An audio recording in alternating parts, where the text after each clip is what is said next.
I was stuck. Not literally, but my aunt had cornered me. She had this new obsession, the migratory patterns of garden gnomes in the early 1970s, specifically those manufactured in a small town in Bavaria. Her neighbor, Mr. Henderson, had scoffed, claiming gnomes were purely decorative, never migratory. This was a full-blown intellectual war, and I was the designated research assistant. My usual search terms were failing. Garden gnome migration 1970s Bavaria yielded nothing but Etsy listings and conspiracy theories about lawn ornaments. History of Bavarian gnomes gave me manufacturing dates, not travel logs. Aunt Mildred was pacing, muttering about Henderson's ignorance.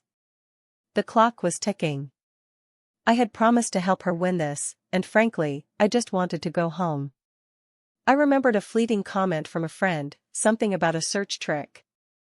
I couldn't recall the exact syntax, but it involved finding similar things. My mind raced. What was a reliable source for obscure historical data, even if it wasn't about gnomes? Something broad, something authoritative. The New York Times came to mind. It was a shot in the dark. I typed it in, almost on instinct, related, NewYorkTimes.com. The results page changed. It wasn't articles from the New York Times.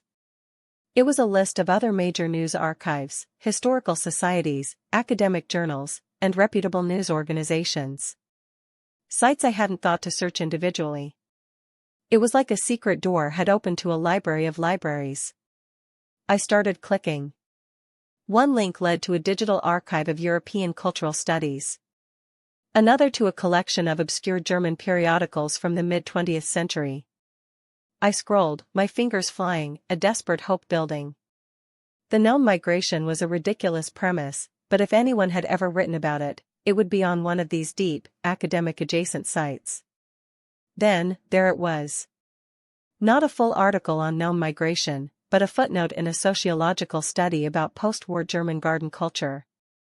It mentioned a brief, almost whimsical, local newspaper report from 1973 about a curious phenomenon of garden gnomes being moved en masse by children in a Bavarian village, creating a seasonal migration of sorts.